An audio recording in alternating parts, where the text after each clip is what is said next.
First 90 minutes competitive football completed. You would have re-watched and rewound and had a look at how it all performed it last weekend. What did you make of it all?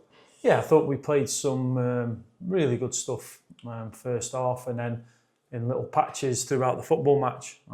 The key is always putting that together, but first game of the season, a lot of them got through the most minutes that they've got through in terms of at that level as well.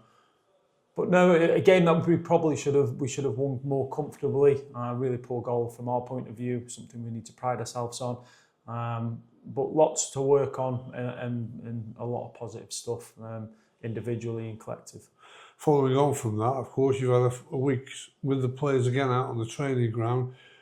Is that going to be benefiting them ahead of the first league game? Do you expect it to be sharp and more up and at it? Yeah, you're still doing training sessions, which is getting them to where we have to be careful. We're working with low numbers a lot of the time, so what output these players are actually getting, it's well managed by the sports science. But we're still working on the sharpness of the players. That's something that's more introduced now in terms of what the training sessions look like, but we're able to then get some work in, a real focus, obviously, towards Saturday in terms of what we might look like. Just a word on, you lost your goalkeeper just before the kick-off, basically, the weekend, Ian Lawler. What's the situation with him? Yeah, so he had an operation on an hernia. He'll be in this morning. Medical will assess him. I'm not particularly sure how long it will be. We're aiming for around the 4-week mark. But it's dealt as a blow, but it's given an opportunity to somebody else, and that's always what football does. If somebody can't play or they're missing out, suspensions, injuries, it opens the door for somebody else. Does it mean that you just have to look for an extra goalkeeper cover? Yeah, it's something we are looking at in terms of being able to do that. It's got to be right in terms of who we can bring in. Tom will obviously play. I thought he performed well at the weekend. But it is something we're looking at, but we're just conscious about just bringing bodies in for the sake of it, and we can't just be wasting money on doing that. What's your update on the transfer window? Yeah, so yesterday we had some really positive conversations. We ended the night on a real positive in terms of we're hopeful, touch wood. And I can only be honest, at this moment, sitting here, it looks like we're going to be able to bring a player in, which will really help us. We're waiting for a decision from another player. And if we brought them 2 players in, we'd be really pleased with the additions that they bring.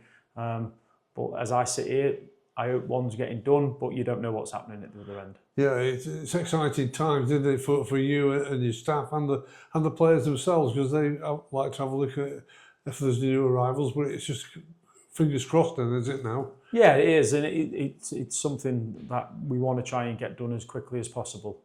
Josh and Joe have identified good players. Obviously, some of them don't come in the clubs, and we can't come to an agreement, and you have to move on.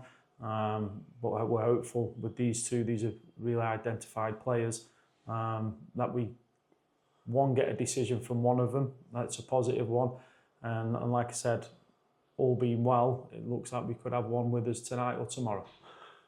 You can't do much more, can you, than what you've done for clubs in the last 2 to 3 seasons? You've really, progressed those players that have come here on loan, their careers. Yeah, I think our loan model works particularly well, and we've had real successes with the players, and they've all gone on to potentially play higher levels and gone back to the clubs and things like that. But there is a model within a model at football clubs, so they do have to recoup some money. I'm afraid that's how football works, with how tight the finances are, particularly higher up the pyramid.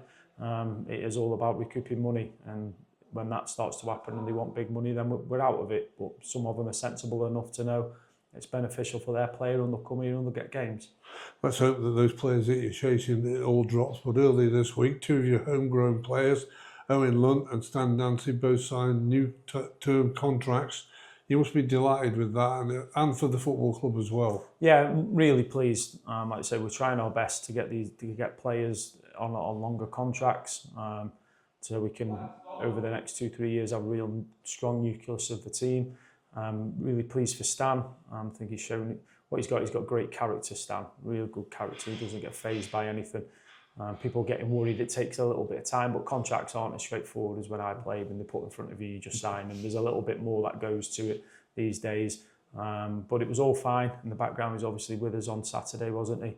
But really pleased to stand, and he's got to look to push and really try and get in the team. That's got to be his aim, to really push, and he can play a number of positions, which is going to help him. Lundy, I think's been magnificent for me, really. I love him as a player. I love his energy. I love his aggression. He's a different type than what a normal midfield player from Crewe comes through. He works hard. He's going to have a brilliant career. His appetite for the game, his desire to want to win and want to do well will take him a long, long way. So we're really pleased to get that done. We've been speaking for a number of weeks. And like I say, I always want the players to be comfortable and happy with their contract, so we don't put that extra pressure on them to sign. We just make sure everything's right for them. But I'm really pleased for Owen. You obviously dealt with him for a long time in his career when you were coming through the academy, and there was always a little bit of a doubt whether he was going to break it and make it. Are you surprised that where he is and how far he can go? No, not at all. I've always liked Lunty. There's obvious reasons why, sort of how I played a little bit, but he's showing more quality with that. His infectiousness. When I used to watch him as a younger age with players, he sort of played out of position, and I used to watch thinking he needs to play in the middle of the pitch. But no, I'm not surprised, because the boy's got determination. He's got unbelievable character, not fazed by anything.